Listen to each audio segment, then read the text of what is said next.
Sorry for the minor delay. I was only having a minor heart attack because normally I log in at about 1:45 and just check the technology with the speaker, and Tom appeared 1 minute ago, so I was starting to think I was going to need to start deciding what we were going to talk about or what we were going to do this evening. But Tom is here, so that is great, and thanks for joining us, Tom. So Tom's group, he grew up on in the North Yorkshire moors, and then actually studied philosophy at uni and actually went on to be a chartered accountant. But I think his roots drew him back to agriculture, and then he did a Nuffield scholarship in 2024, has travelled from Argentina to Australia, Denmark, and has been looking at the adoption and what makes better adoption of soil management.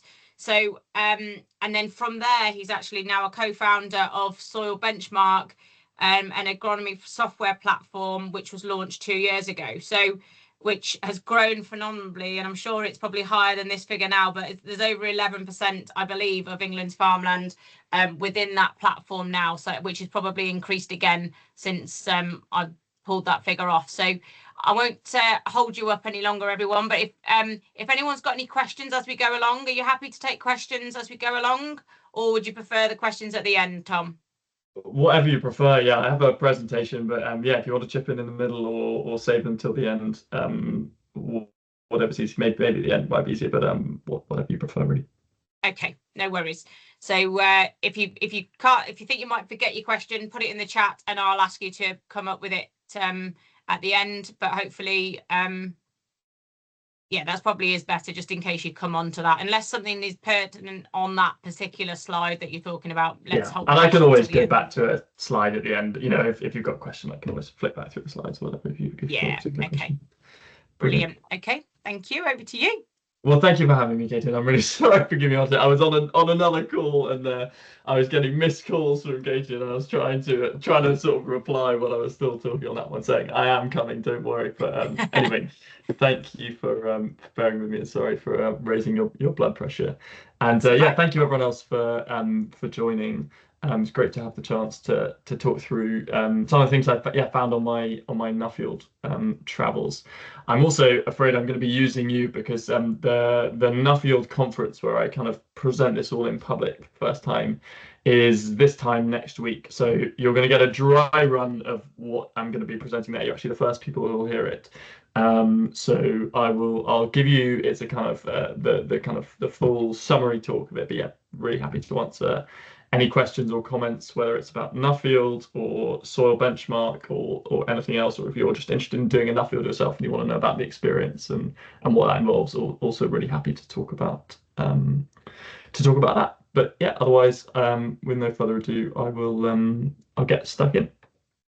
So I'm actually going to start with a bit of a confession, because I'm slightly embarrassed to admit that when I first applied for my Nuffield, I was fully intending, when I did these sort of presentations, to just bore you all on by droning on about kind of data and dashboards and all that sort of stuff. The reason being that we were just launching Soil Benchmark at the time. It was literally the same week that I got my Nuffield, we kind of the platform went live, and I'd completely drunk the Kool-Aid. I was convinced that software and better data were going to be the things that get farms to change how they manage their soil. And I was basically completely wrong. It became clear really quickly, both from building the business plan and from my Nuffield, that while we might be able to build software that saves people time, makes it easier for them to get nutrient plans and things like that, it was going to take a lot more than a fancy map to actually get a farm to fundamentally change how they look after their soils. And even now, a couple of years on, so yeah, we're at 12% now of English farmland using about just over 1 million hectares, and AI is getting cleverer and cleverer, and all these things haven't fundamentally really changed my opinion that software and data still aren't, at least on their own, what drives change on farms. I just need to put it to the next one. So I guess my Nuffield then, once that kind of realization had happened, my Nuffield became much less about data and much more about people and what kind of actually gets a farmer to change how they farm. And so for my scholarship, I've traveled more than 6,500 miles across Europe, Australia, South America, and trying to find out the answer to that question. And so hopefully I can bore you about that instead now. So a key moment came just before I set off on my first solo trip. I was that was driving up through the Netherlands, Germany, Denmark, up into Norway in my nice white van. I was also taking a 5-foot taxidermy salmon there in the back, but that's maybe a story for the questions. And I was chatting with this farm cluster facilitator from the Chilterns, a guy called Nick Mariner. And he said something that really then shaped the rest of my travels. He said that in his experience, for farms to adopt a new practice, it's not just a question of giving them more or different data or more information or anything like that. There's a step before you get to that, and that's you've got to get them to care first. And only then can come all the advice and information about what to do. And actually, even then after that, once a farmer wants to make a change and they know what they want to do, you still need financial and practical support to actually make it happen. And so I guess that kind of boils down to these 3 steps you can see here. So motivate, advise, and fund. And that's the kind of how you get change. You've got to have each of those steps. So of those 3, the most important by far was motivation. If you can get a farm to really care, then they'll actually often find a way through those other 2 steps. And across my travels, I found kind of 6 key motivators you can see here. I'm really happy to go into more of those at the end, but just in the interest of time, I'll just kind of cover a couple. But if you're interested in any of the others there, I'm really happy to kind of dive into more details about that as well. So one I'll just touch on is community, and I'll go into grazing for profit as well. So across Australia, whenever I asked which industries had really embraced better soil management, the same 2 ones just kept on coming up again and again. So that was the cotton industry and then feedlots.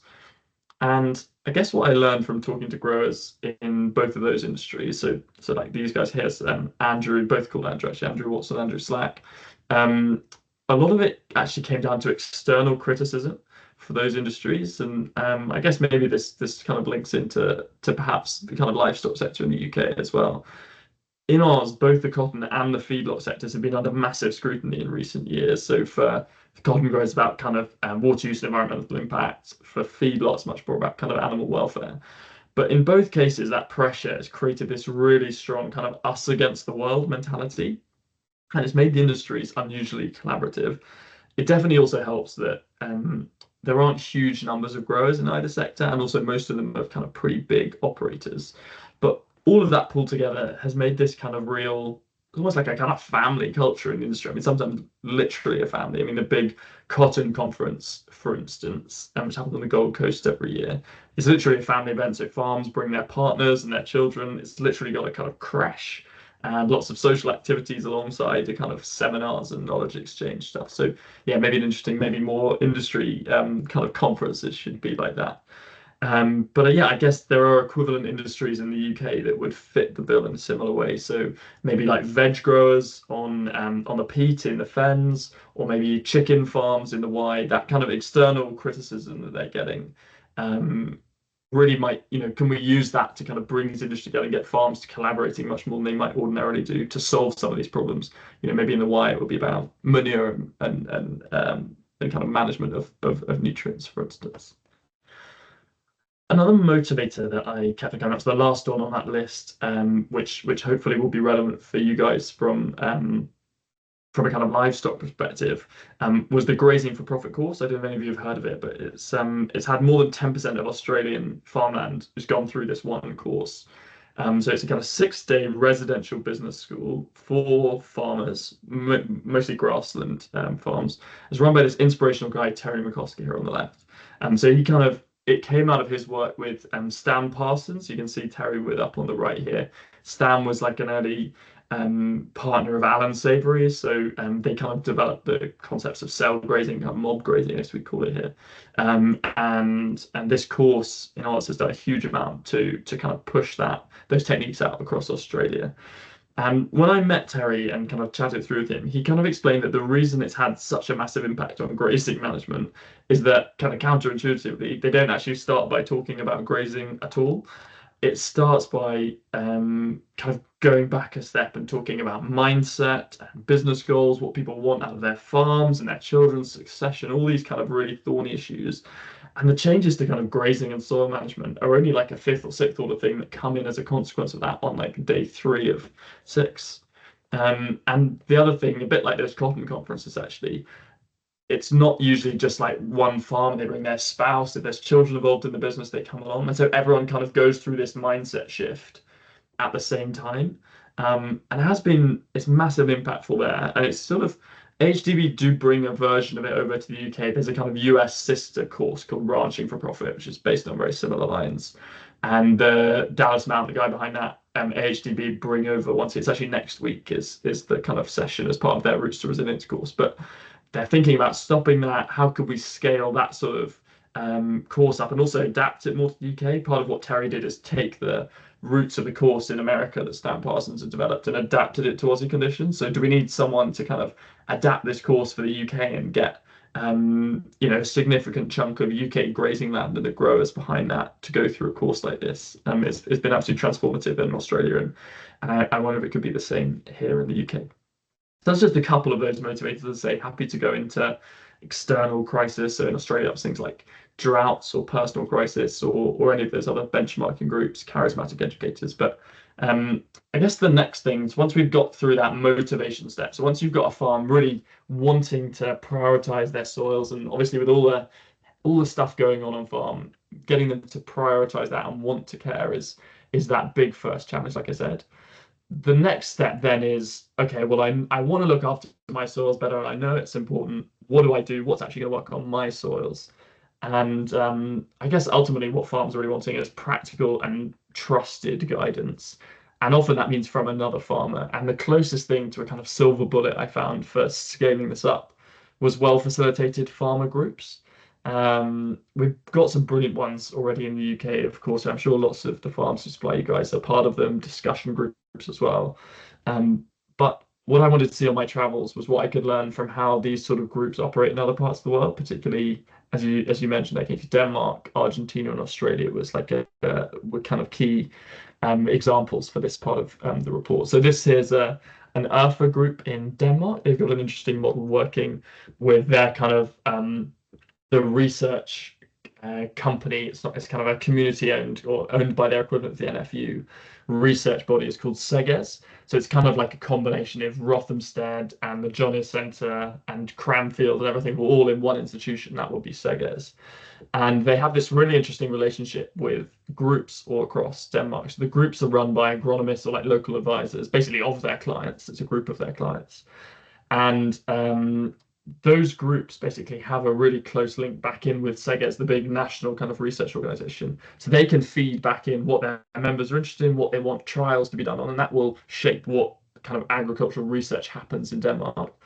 And then the results of that get fed straight back into the group. So SEGES don't have to hire a load of extension officers to try and get it. They just give it back to the agronomists who kind of asked for it in the first place. And the agronomists then push out all that new research back to the farm groups. This kind of symbiotic relationship that works really well in Denmark.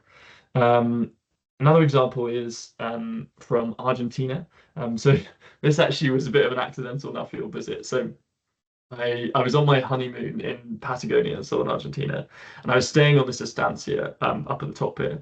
And Gus, the gaucho, you can see there, happened to mention that he used to be an agronomist. And so very much to my wife's disgust, we somehow ended up chatting about soils and farming, and my Nuffield came up. And anyway, he said, "You've got to meet my friend Maria. She works for CREA." And now I'd never heard of CREA before, but I'm incredibly glad he put me onto it because it's this fantastic organization and they run farmer groups all across Argentina. And there were a couple of things about it that really stood out. So firstly, they have this really formal method for running group meetings that I didn't see anywhere else in the world. So every group has 12 farms only, and they meet monthly. So they kind of rotate around the farms. Everyone hosts once a year. And the host talks through their business and the kind of challenges their farm's facing. And then they leave the room and all the others get to discuss it, criticize it. And then the host returns and they just have to sit in silence and kind of take the feedback from all their peers. And it's absolutely brutal. And they said it kind of takes a couple of meetings to get used to. But then they're like, they will not miss a meeting because it's A, they want to lay into all their friends at the other meetings, but the feedback they get is it's like a kind of non-executive board for your farm of other peers that you really trust from the local environment, all facilitated by this brilliant local facilitator like Maria. So that was a really interesting model, and that maybe groups here could adopt that kind of formal structure or kind of board type structure. And then the second thing that stood out was how all the groups are linked together into a national network much more than we have in the UK. So in each province of Argentina, the kind of facilitators, maybe a lead farmer, will meet up as a kind of provincial group. And then someone from each of those provincial groups will meet up in a national group. And so ideas spread between groups all across Argentina like wildfire. And it also means that for facilitators, they can kind of share ideas, training. It's a kind of they can support each other between the groups as well. And also actually a bit like the Nuffield network, it is a kind of this CREA network across Argentina. So if you're a farm in a group in Patagonia, you can just go and visit another CREA farmer anywhere else in Argentina and they'll take you in, they'll have you to stay. It's a kind of really powerful network for these farms to be a part of. I guess I mentioned facilitators a couple of times there, and yeah, it's definitely a common theme I found across all the countries that these groups are really powerful when they have a really punchy facilitator. It's absolutely critical. Kind of, they've got to be really trusted by the farms, also definitely with an ability to herd cats, and also have the kind of have the time to devote to the role. Sometimes in the UK, you see facilitators who just kind of rush their agronomist who organizes a couple of meetings in the winter or something, and they just can't really give it the time. And so the main barrier to that is having a reliable source of funding for that person to be able to devote enough time to the group. And Australia, the main way they've cracked this is that they kind of funnel most of their public kind of funding for R&D in agriculture, as well as their levy money. So instead of going to groups like an AHDB or to academic institutions, they funnel most of this money straight into these grower groups, they call them. And some of the groups I visited are literally bringing in kind of millions of dollars a year. They have not a facilitator, they have a CEO and staff. So people like Riverine Plains and Birchip Cropping Group, for instance, they are kind of the hub of agriculture in that region, and everything goes through them. It's a really kind of powerful way of funding these groups. And it's also kind of two birds with one stone, because as well as funding the group and all the knowledge exchange work that results in, you also get better research because the kind of money is actually directly controlled by the farmers themselves. The research is just way more relevant to what farmers are actually interested in. And so the research then gets way higher rates of adoption than, say, like something in the UK where an academic has gone and done some study and then wonders why farms just aren't interested like 3 years down the line at the end of it. So that was a really positive model I think we could learn from. And then the third one I just wanted to touch on is this amazing company called AMPS in northern New South Wales. So it's set up by a group of 23 farms. One of them up in the top left, Dave here, is a Nuffield scholar who kind of introduced me to it. It was set up about 25 years ago when their local kind of government extension service was being wound down, a bit like here when ADAS was privatized. And they decided they wanted to have their own local kind of research group, and they were looking for a way to fund it. And they were mostly pretty big arable farms.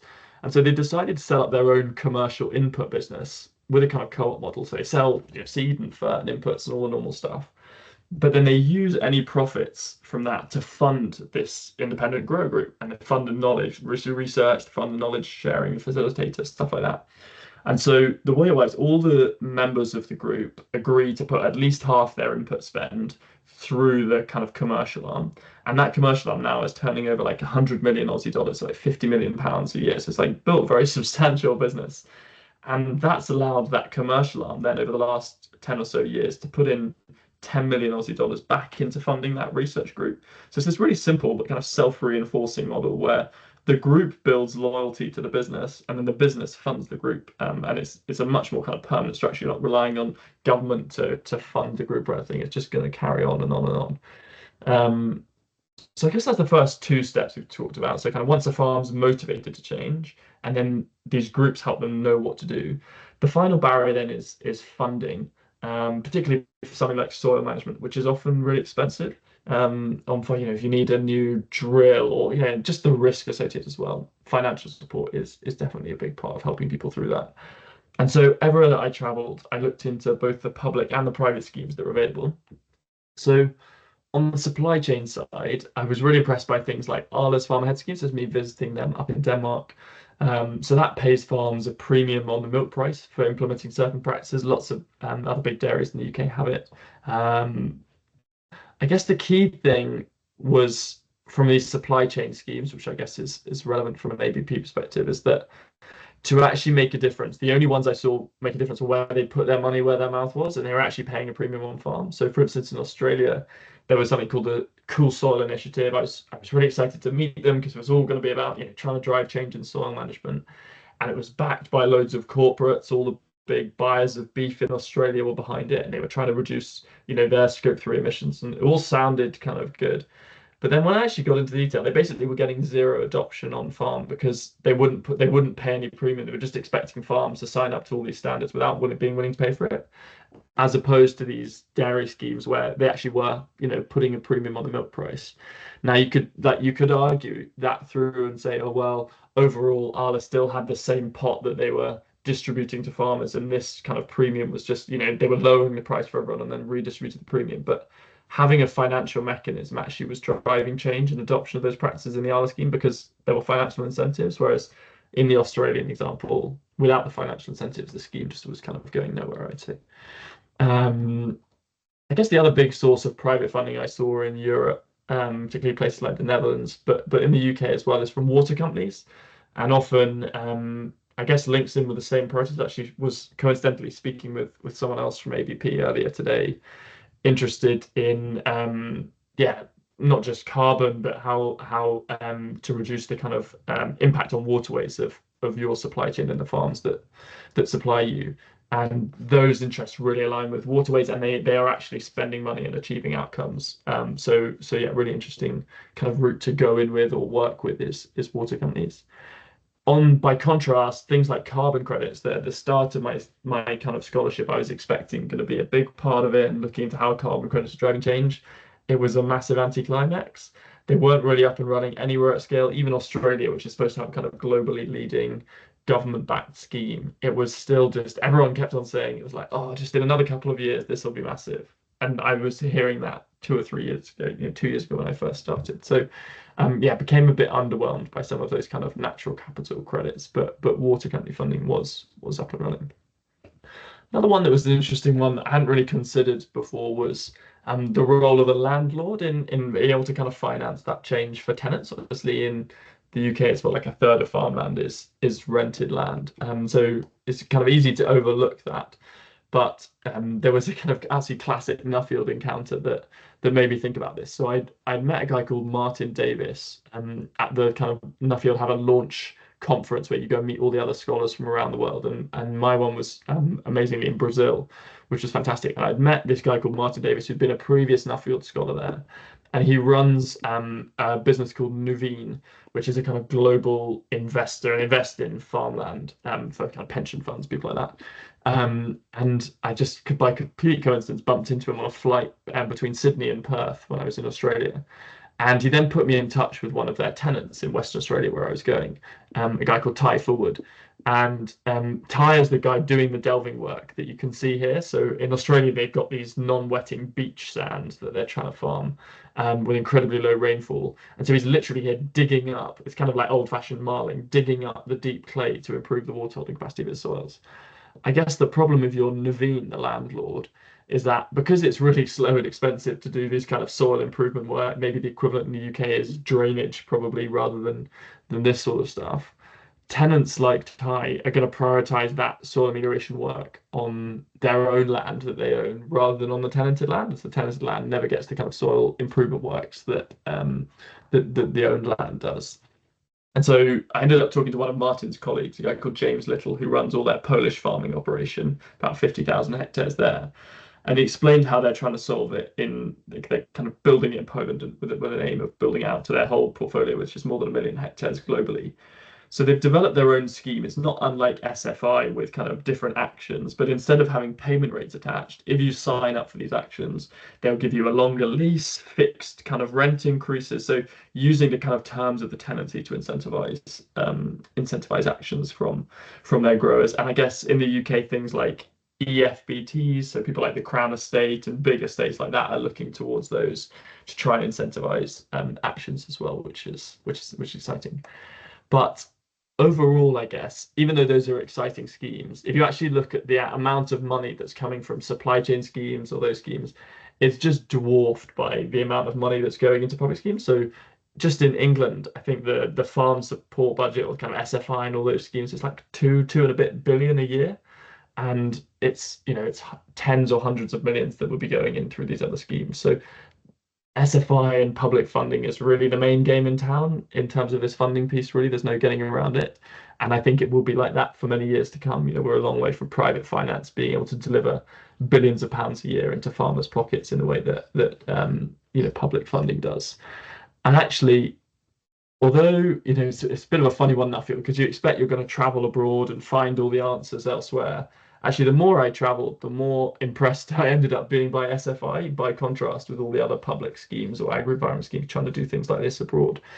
And actually talking with agronomists and farmers that I met, they were all, when I explained SFI or they'd heard about it already, were pretty jealous of it, actually. They thought the flexibility was really unusual, the ability to stack options as you like, kind of relatively clear payment rates when the scheme was open, admittedly, and the fact that the action was mostly pretty practical. They were all massive pluses that I didn't see in schemes around the world. So I guess if there was a message to someone like DEFRA, it would be just reopen the bloody thing and don't, tweak it at the edges, but don't, they'd landed on something fairly good, at least by global comparisons, that actually was starting to drive change. And so one of the other great advantages of Nuffield is you get this platform to go and talk to people like DEFRA and try and make the case for stuff like this, which has been exciting. So I'll kind of pull it together there just to summarize then. I guess getting farms to change, in my opinion, takes three things. It's not just about knowledge like I thought or data or anything. First up is motivation, and that's the most important thing. You've got to get farms invested. You've got to get them to care. If you as ABP want them to reduce their carbon footprint or reduce their water pollution, you can't just hammer them with information on what they need to do, and you've got to do this practice. You've got to get them to care and prioritize it in their kind of busy lives. That is the most important thing, is get them kind of wanting to do that themselves anyway. Second, then comes advice. And again, just giving them more information or paper or an online portal, stuff like that, is you could spend a fortune very quickly. The best thing to do would be support well-facilitated farmer groups. If you want change, get the farms together, get a really good facilitator and fund their time. And that will drive a lot of this change that you want to see. And then finally on the funding, my comments there on, I guess, supply chain funding was you've got to put your money where your mouth is. Even if overall it means you're spending the same amount of supply chain, having actual financial incentives is really crucial. And just having schemes like that Cool Soil initiative where there's lots of warm words or you ask farms to do stuff, it just basically didn't cut the mustard unless there was money talking. But ultimately, whatever any supply chain schemes do, I think SFI is going to be the big game in town here, or the sustainable farming scheme in Wales, and trying to influence how those are shaped and making sure those are shaped along the lines you want is probably a good use of resources as well as developing your own schemes. So I'll leave it there, but yeah, really happy to go through any questions. Sorry, it's a bit of a whistle-stop tour, and really happy to go into some of those other motivation points if that's useful, and there was other kind of stuff I looked into about on-farm research, agronomy, and really happy to touch on any of those other points if you're interested, or happy to talk about the software or whatever you're interested in, really. But yeah, thanks for having me. Okay, thank you very much, Tom. Did you want to stop sharing just so we can see those that have got their cameras on? I've got one question to start with, which why the salmon? I thought it was a coffin. I thought it was a coffin to start with when I saw the back of the and I thought, what are you taking in there? Yeah, it's a bit of I'll actually get the picture back up because it'll help explain this one. Can you see the slides again now? Yeah. If I go back. So my where we are. Yeah, my grandfather was this really keen fisherman. I hope you're ready for this story. It's a bit of a long one. He was a really keen fisherman and caught this fish in Norway about 100 years ago. And I grew up with a picture on the wall of him next to this fish and my grandfather, so his son, who was about 5 at the time and was actually shorter than the fish when they caught it. And they had this kind of postcard that they sent out. So I'd always been aware of it. And then when my granny died, we found this kind of plaster model of the fish in a barn, and it was all run down and the mouth was falling off and all that horrible anyway. So I was going to try and get it restored, and I went to a taxidermist and they were like, oh yeah, we could definitely fix this. It'll only cost like 10 grand. And I was like, whoa.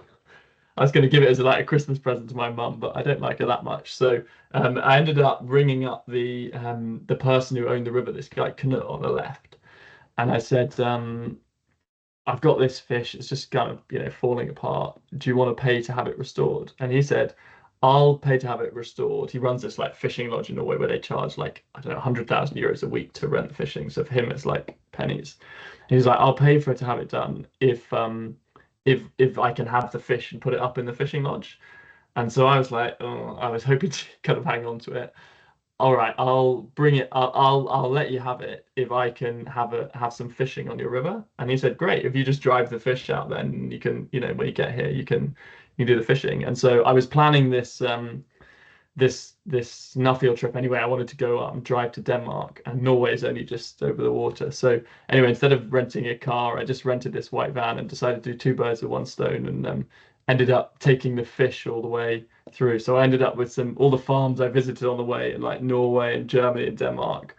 Absolutely, I told them all this story, and I think they were just like, what on earth is going on? This like guy has just turned up from England, supposed to be talking about soils. We're now talking about this taxidermy salmon, and probably just what you guys are all thinking, like, what the hell's going on? But anyway, that was the story of the fish. That's a great story, and well done for getting it all restored.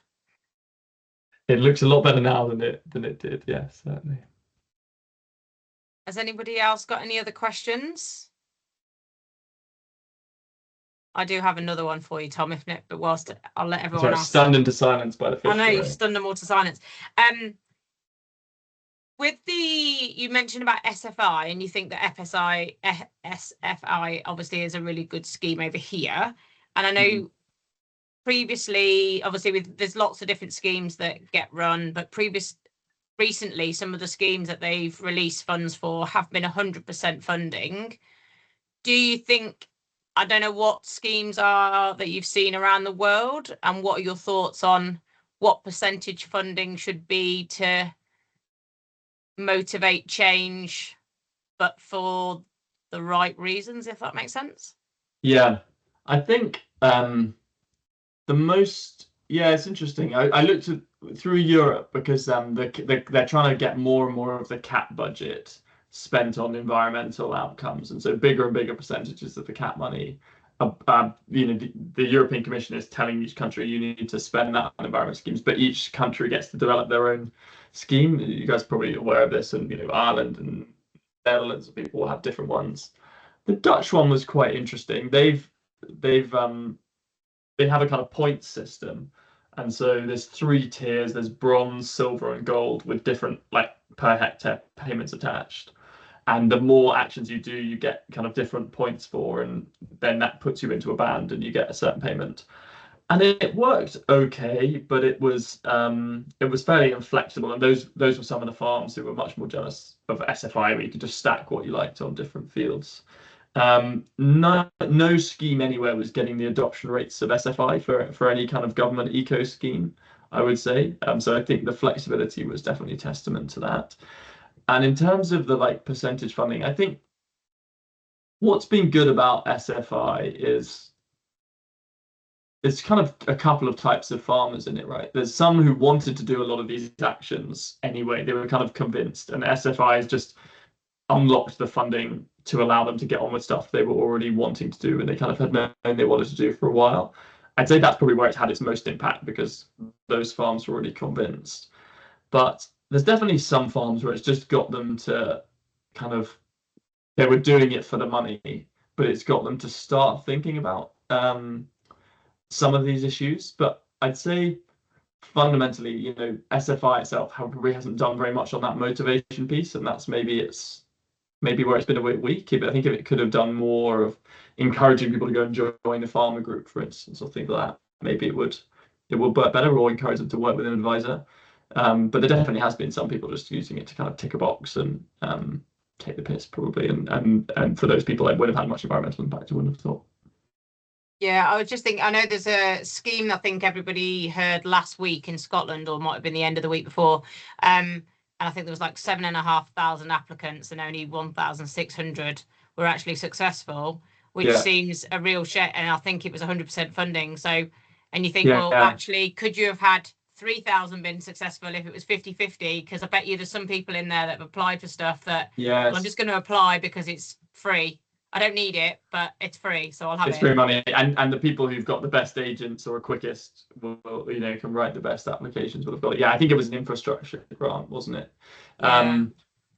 I think I do feel a bit sorry for the people designing these schemes, because if they set it at the wrong threshold and then they're undersubscribed, everyone gets at them and the budget gets cut and everything. So to some extent, I think we maybe just need to let them be, us as the public or farming industry need to be more comfortable with them being iterative, and maybe they'll come out with another round that will be 80-20, and that's okay for them to learn through doing. And I would rather schemes were oversubscribed than undersubscribed, probably. But I think government, just like a startup, should be allowed to iterate these sorts of policies, I think, generally. Yeah. Okay. Dale's asked a question: what criteria are used to assess the soil that needs fixing? That's an interesting one. Yeah, I guess in terms of different soil testing methods, I wasn't going out specifically asking people what they were using. I guess in the UK, people would just be starting to get more into chemical analysis, as well as, or not getting into best scores and stuff like that. I didn't really come across that in other parts of the world. Most people were still just doing kind of chemical analysis. I think it really depended on the local context. So in like Australia, their big challenge was all around water and water retention.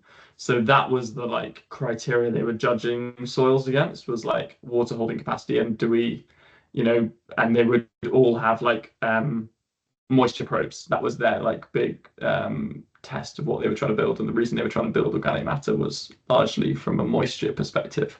So it definitely was different context by context, whereas in the Netherlands, their issues much more around a bit like ours, runoff into waterways, nitrates, phosphates. And so the kind of focus is on trying to the focus on soils is seen through a light of trying to stop that problem. So I don't know if that answers your question, Dale, but it was, the criteria were different country by country depending on what the kind of environmental or the kind of agronomic problems were, and then how different soil management could fix that. And that was the lens they were sort of seeing soil health through, as a means to an end to retain water or reduce pollution or whatever it was. Okay. He's typing. So, Nigel, did you have a question? I saw you started typing, but then you haven't typed. So I didn't know if you got a question, Nigel, if you wanted to unmute and ask if you have. No, what? Hi, Nigel. Yeah. No, it wasn't a question. I was just listening to Tom saying that the SFI is a scheme that probably has benefits over other schemes in the world. But here in Wales, we've got the SFS scheme, which is yet to come into implementation, and yet personally, I feel that that's a scheme is not going to act in the interests of farmers. Yeah. And do you think, have the Welsh government, do you think they've done anything to study the English experience? Because the SFI in England went through quite a lot of iterations and they got a lot of criticism, and people, do you think has it informed what's happened in Wales, or they've just developed it in a more of a kind of vacuum of their own, how they, Wales is different context to England anyway, so it have to be different, but I just think that you've got to bear in mind that the Welsh government has the view to be different to England. Yes. Yeah. So people say that in itself is I think has caused problems with there's not a cat and hell's chance that they would follow the English system because it would be doing the same as England. Yeah. But yeah, there's underlying themes between both schemes. It's just different manifestation at farmer level.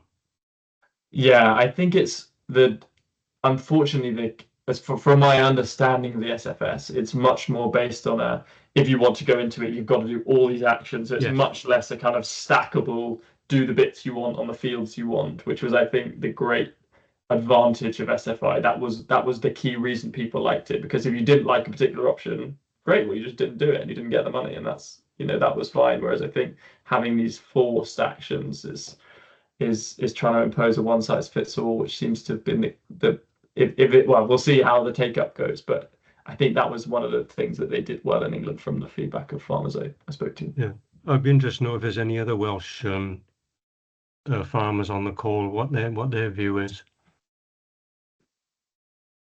I don't think we have got any other Welsh farmers on tonight. Oh no, we have Dowie. What's your thoughts, Dowie?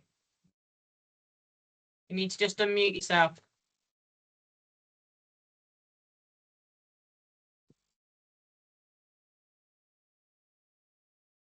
Let me see if I can unmute you. It's disappeared off the. Oh, you're screen. okay now. We can hear you now. Can you hear me now? Yeah. Yeah. Yeah. Every farm is different, and all the baseline actions. Me personally, I'm almost there. Yeah. Doing them, so it's not going to be radically different from me. Maybe some of the things I will need to document that I'm doing, rather than, one of the things is integrated pest management. I have a discussion with the agronomist and we agree something and then we do it. Now you're going to have to fill out that bloody questionnaire, probably. Do something like that. Yeah. My rough calculations mean that if I go into SFS, my payments will be within 5% of what I'm getting in the current scheme. Interesting. So for you, it won't feel like it'll be a bit like business as usual. Yeah. Yes, for the system, because I get the 10% habitat cover without having to put in any temporary crops on the field. So I tick those boxes. I have been soil testing for years. In fact, I think that's what I use the PRISM grant for, to use hectare gridding to do the soil test. So I've got the results. So I'm not going to have to go out next year and do 20% of the farm just to meet there. The amount of trees that I've got planted is 0.1 hectares as I read it. I do have to be farm assured, I've got the health plans. Yeah. We'll see where the challenge will come, and there's is to Would you move say up the levels. Do you think you're, compared to your neighbours, say, unusual in the sense of having a lot of that? Would you be an unusual farmer?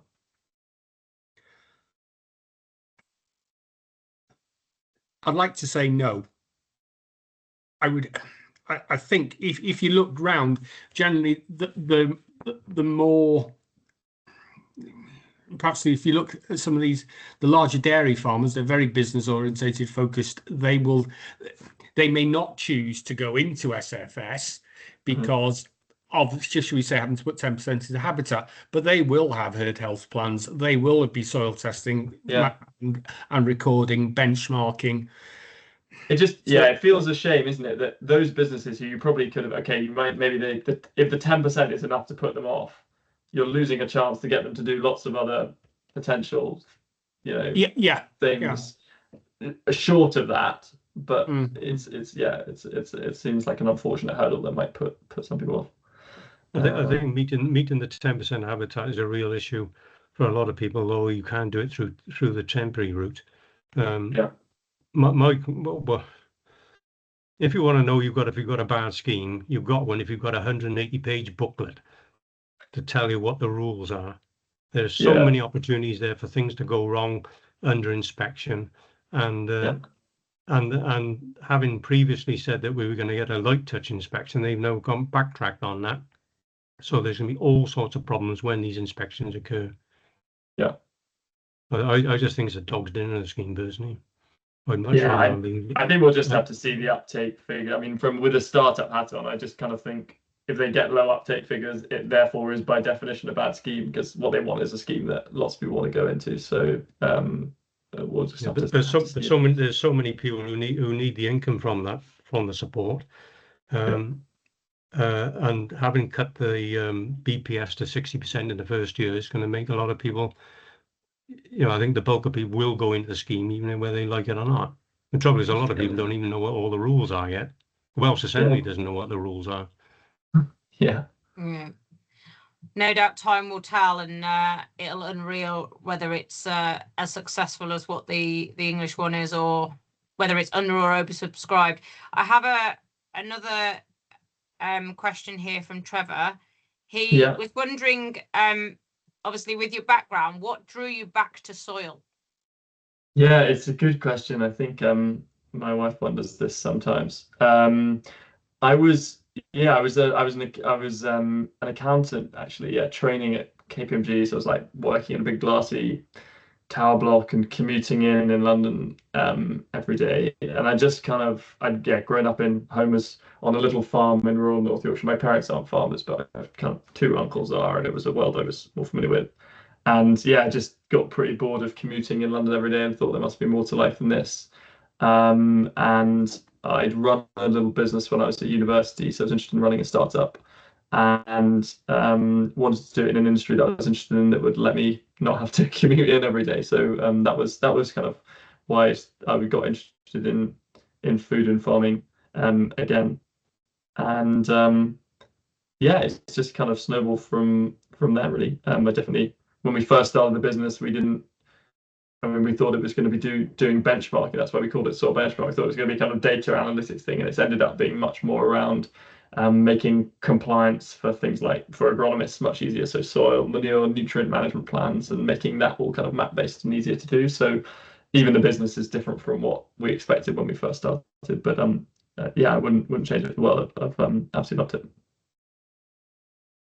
So you've had to change and adapt and evolve your business because of how and what the wants and needs are of pivot, they call it in the startup world. But yeah, exactly right. Yeah.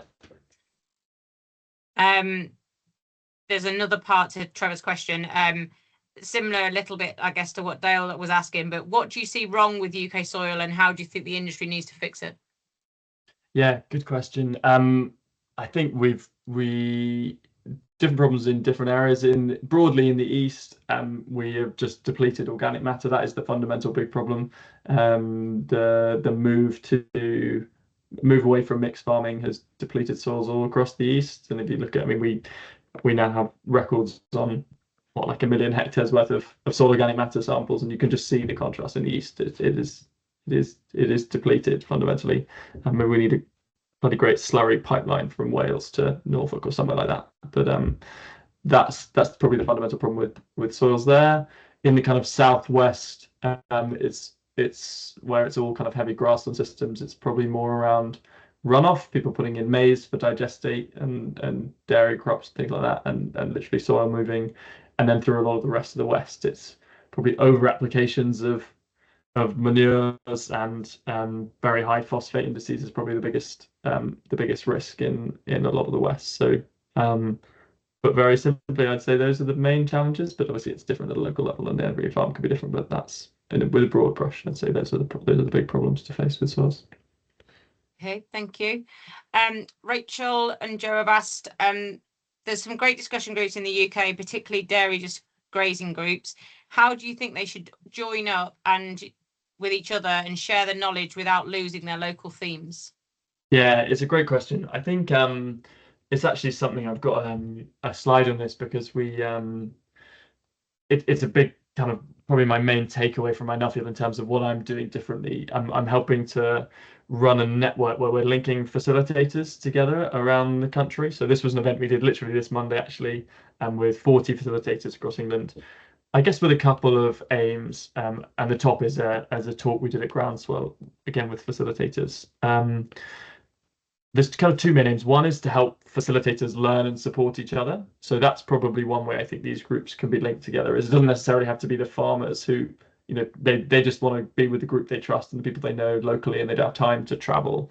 But can the facilitators meet up between different groups, share ideas? That's how it works in that CREA model in Argentina that I mentioned. So it's not every farmer from every group going to other group meetings. They still meet up as their own local group, but the facilitators talk to each other, share ideas, share good ideas for speakers, or if interesting things have come up. So I think linking facilitators together is one is one obvious one. And part of the benefit if having some sort of organization to do that is potentially also to kind of lobby in terms of getting those groups made a more central part of policy, opening up funding pots. So if you're in a group, it's easier to access funding for projects you want to do and things like that, because I think a lot of the research shows that when groups are given funding, they kind of do more with it than sometimes just individual farms on their own, because you get all the benefits of kind of more than the sum of their parts.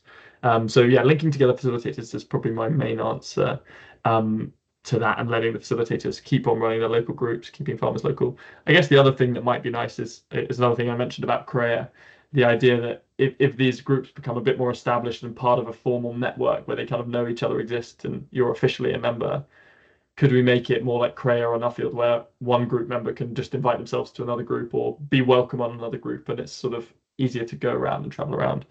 Potential challenges there of having random outsiders come in and break up the trust that works so well in these groups. So yeah, probably linking facilitators together would be my main answer to your question, Rachel.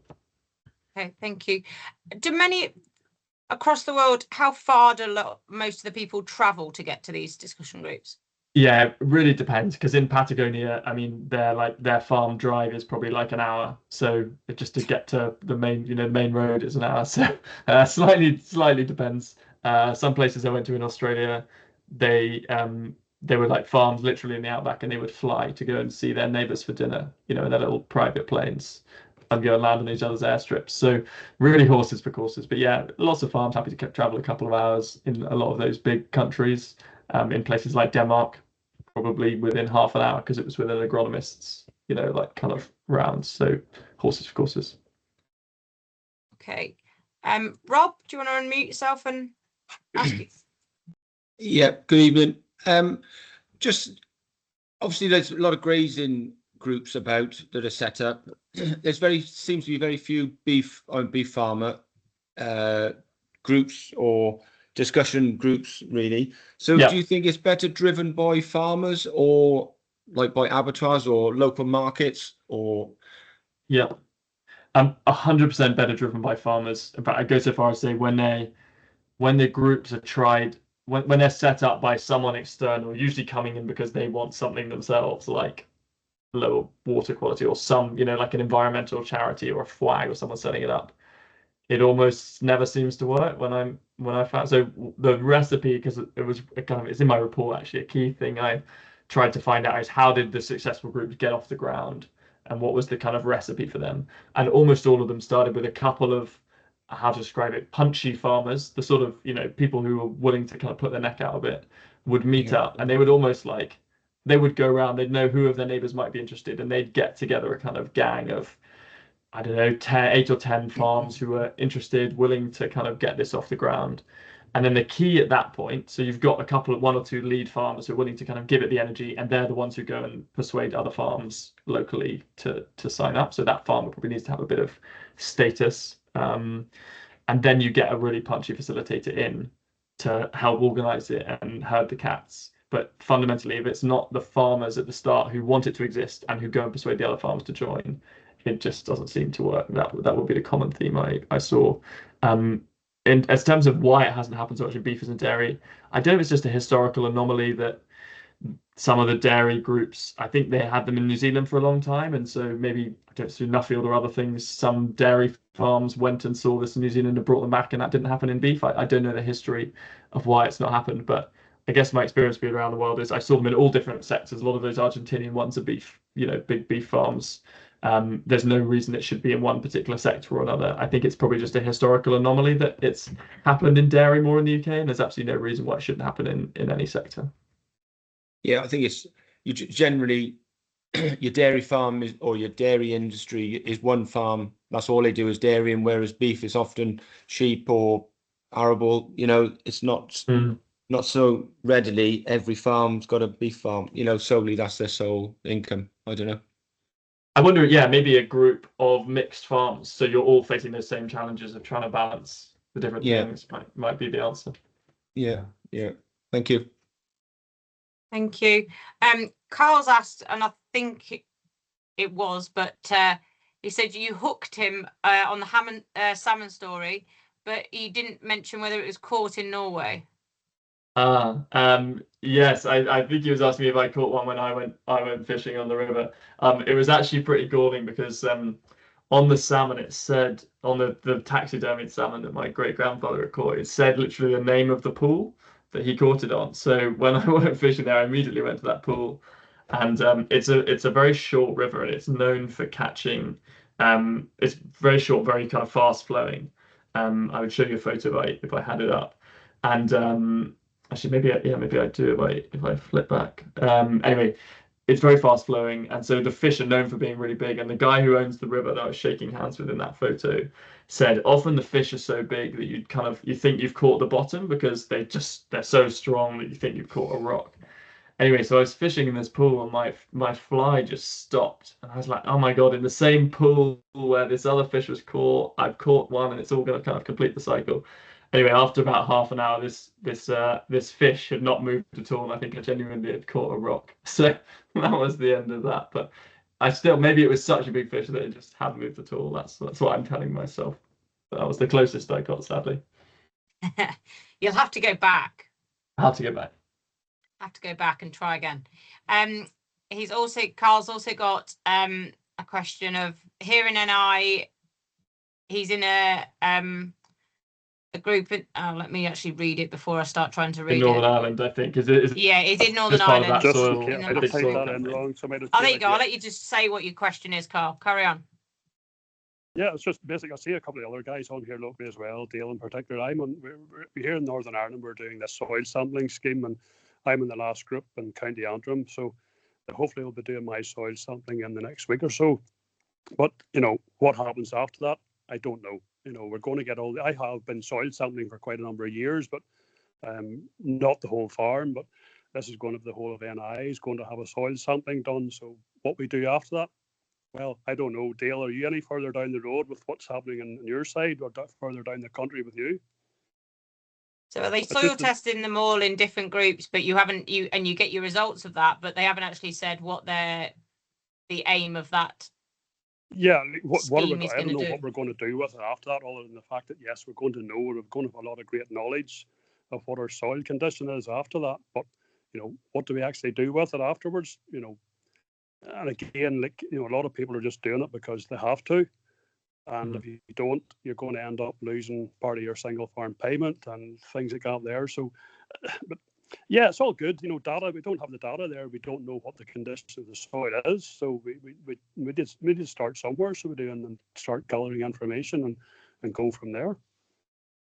I can definitely talk to this from a work perspective, but I'd be really interested, Dale, in your perspective, if you've already been through the sort of follow-up process. Was it helpful, all the follow-up information you got after you got results?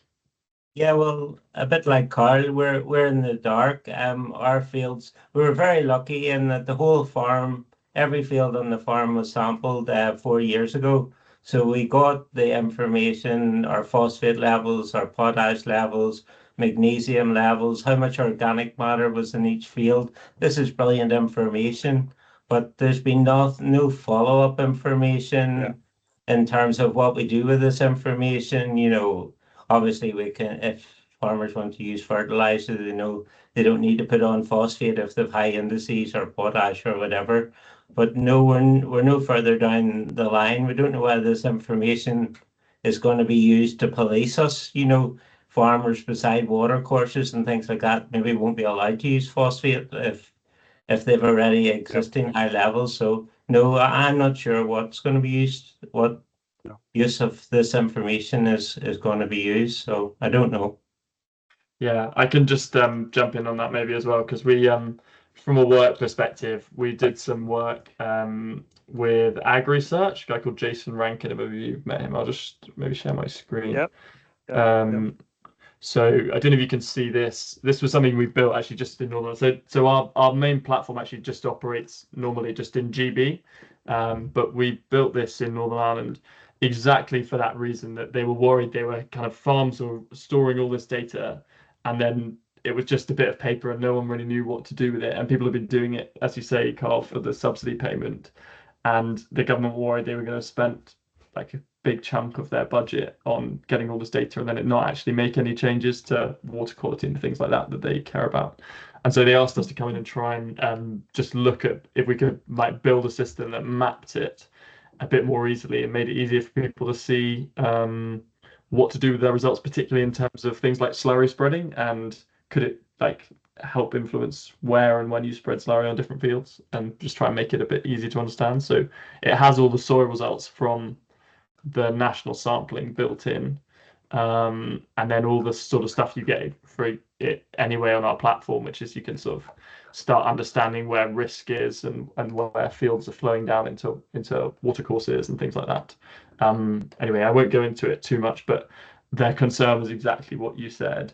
And this was just a pilot scheme. We actually haven't rolled this out because the challenge was that all the data is owned by, is it AFB or one of the government agencies in Northern Ireland?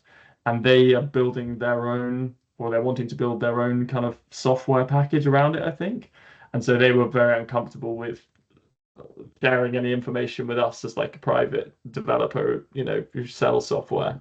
And so it kind of it never really went anywhere, unfortunately, from our perspective. But I don't know if there's been any further progress on them building kind of platforms like this to try and make it easier for people to interpret the results and convert that into like a manure plan or a nutrient plan or stuff like that. But yeah, I'd be really interested in your take because I'm a bit out of the loop. This was probably a year ago we were getting involved in a project like this. Paul, have you got some thoughts on it? Yes, sorry, that soil nutrient health plan in Northern Ireland, and I was in Zone 1. We have a very complex advanced database for the Department of Agriculture. Whenever I log on to my portal, all my herd details is there of every single animal, and all my field data is there of every single field in my farm I holding. And all that soil analysis is there. Your pH, your NPK, your magnesium levels, your soil organic matter, and you can see it in a tabulated form, or you can actually go onto the field systems, and the fields are all color coded depending on the index. And if anything's an index, I think it's 3 or above, is colored red. If it's 1 or 2, it's colored green or yellow. Green, I think, if it's 2. And you have to do a training. It's compulsory. Whether there's some sign up every do, but I think it's going to be part of the basic payment scheme. It's compulsory to do this training, because I think what's coming down the road for us is we have to, as well, for quality assurance thing, you have your animal health plan as part of your farm quality assurance and all the rest. You're going to have to do you do it anyway, but you're going to have it. Have a documented like a fertilizer plan type thing. Yeah, like a nutrient management plan. Yeah. Whenever if you get an environment inspection, someone comes out to you, basically they want to see your soil indexes and what you're applying to that field, and they have all your stocking details on the system. You know what your livestock units are per hectare and what type of stock they are and everything else. And then they will also have that database of all your land and the nutrients on it, and then they want you to do your fertilizer plan to say, well, I'm growing grass, I'm growing whatever, and this is what I'm applying to that crop. And your slurry, your calculations, if you're putting on slurry, depending on what type of slurry it is, you're taking the nitrogen, phosphorus, and potash loadings and all into account. It's quite complex. I mean, farmers over here have been doing a lot of this stuff, but like everything else, they're getting hit with a lot of stuff at once at the minute. I'm in a business sustainability group. I was in a business development groups for years, and I was in environmental schemes for years. But I always found with department schemes, they were very, very prescriptive. Someone would come out with a swathe of rules and tick boxes, and when you apply to that scheme, everything had to be done according to that criteria. There's no variation from it or variance from it. And, you know, that doesn't always work out. Sometimes if you're putting up a hedgerow or something, you know what suits maybe what you want to do, but you're told you have to put in 75% hawthorn, you have to put in 25% this, and this. You can't use, you know, and your fence has to be a certain height and a certain distance and everything else. And if someone comes out in that scheme and you haven't complied with the exact criteria, you get nothing. And then in a few years' time, if the policy changes, well, then obviously you maybe head down a different route than the current policy is stating. But no, that's where we're at the minute, and we have a very, very complicated and detailed. You know, if you go into the deers to portal on My Farm, there's not much information about My Farm that is not on that portal. Almost everything's there. But it's there from a compliance, as in for them to check up on you. It's not really, you don't find it useful in terms of like management information or informing your decisions, or. Well, it is useful, of course, very convenient for management. But I mean, we have been soil, like most farmers here, we have been analysing our soil for years. Yeah. You know, we haven't just started analysing our soil because the department decided to do it 4 years ago. We've been doing it for years, you know, because you only have obviously fertilizer as is needed. But they have went on ahead and did this. And certainly if you hadn't been analysing your soil and all the rest, well, you know, they are doing this for you. Their samples are very shallow. They go across the ground with a GPS and a cone, and they take very, very shallow samples. So, you know, the fat is always on top of the ground. But again, there's more complexities with soil, nutrients and everything else. There's other things come into play. You know, you have different types of soils hold nutrients differently, and you have other factors like magnesium. Your soil's very magnesium, then is, you know, it's going to cling on to lock up. Yeah, it's we have one of these PRISM. Look at artificial fertilizer and index don't are remarkably high. But you've got to remember, like Northern Ireland has been grazed with livestock for centuries. So it's a permanent. So you know, it's not so much tillage over here. A lot of it's permanent grassland, and a lot of it's not put up that regularly. You know what I mean? But no, that's what it is. So, thanks, Paul. Trevor, have you got any thoughts on it? You've got your hand up. Paul. Paul sort of covered everything there. But no, it's just a bit of follow. I think they're going to do a LiDAR survey or try to do LiDAR surveys of it for in terms of this very thing. But farmers over here, like ABP, I'm surprised you haven't your tell of it, because ABP's showcasing it around the world as a great scheme sort of thing. Like we've put 38 million or something to it, and it's I think most of that, if I'm right, come from our sort of cuts and payments and stuff. I don't think maybe some of it is new money, but the it's just like same thing. User data is they're doing training videos with it, but they're very straightforward. It's just like if your pH is at 6, line your field sort of thing or stuff like that. But it's getting into the complexities of it, and a lot of, like Paul and Dale said, the farmers are doing this anyway, sort of thing, and then they're trying to they need. But like AFB, they can say they're showcasing this as a sort of a world leading project, but then they're not following on from it that much on our end. And I suppose with farmers over here at the minute, there's a bit of fact. Some people's actually refusing it here up in the fourth here, but due to that is a big thing over in Northern Ireland at the minute. It's just where it all ends up at, and they are using us. At the start, it was said that they wouldn't use it for policing us, but you don't have to have so many fields in Northern Ireland all saying they're index 4 or 5 for potash, and then suddenly or for phosphate, and then suddenly it comes out with we're too high in phosphate in Northern Ireland sort of thing. So it's just, but it has its benefits like all schemes, which there's always negatives with them too. But no, it was more. I think when you showed your system with runoff and that, I think they are trying to.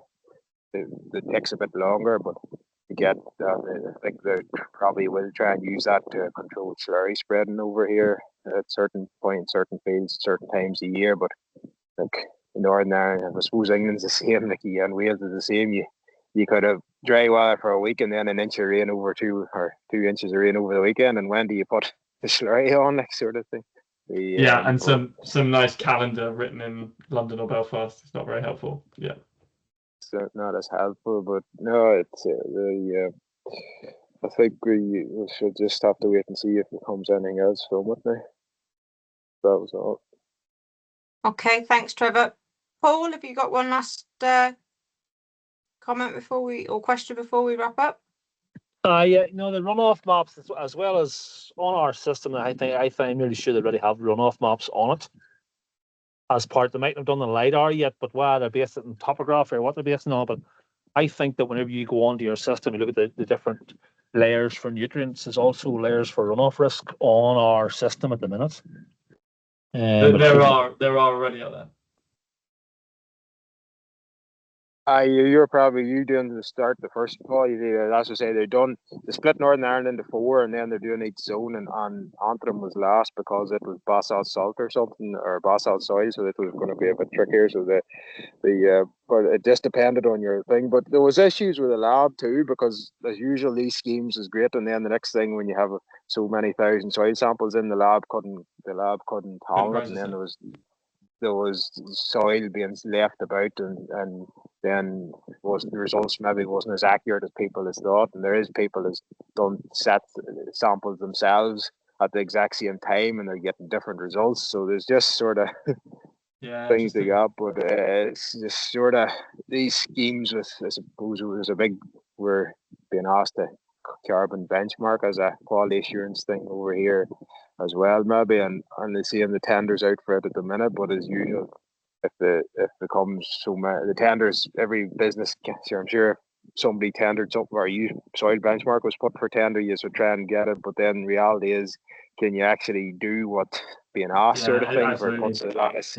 It puts a lot of systems under pressure. So this is sort of the same with the soil sampling scheme. Like the lab, I think it was NRM got it, and there was pressure. They were put under pressure at the time. So there's some people who wasn't that happy with the results and the way they were taken and stuff. Interesting. Yeah, just on your point about runoff, we build all these off LiDAR data, just like you said.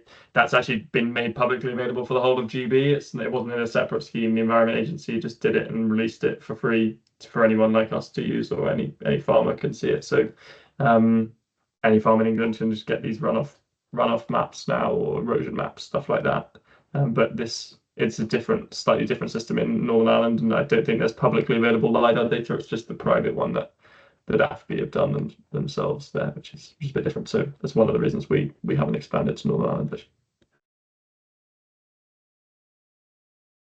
Okay, thank you very much, Tom, and thank you for sharing your knowledge with us this evening. It's really interesting, actually, the bit that you said. You've obviously got to get people to care about the topics and before they're going to take the advice and then implement the change. And also the funding side of things is always a challenge, isn't it, to what gets done, etc. So thank you very much, and all the best for when you present next week at the Nuffield conference. Thank you so much. And thank you everyone for spending this time this evening to join us. We haven't got a meeting next Wednesday because we've got a double farm meeting in Yorkshire, but then we'll be back the following Wednesday. So hope you can join us then. Thank you very much for giving up your time this evening, and see you in a few weeks. Thanks, Tom. Thanks, everyone. Nice to meet you. Thank you. Cheers. Thanks. Bye-bye. Thank you.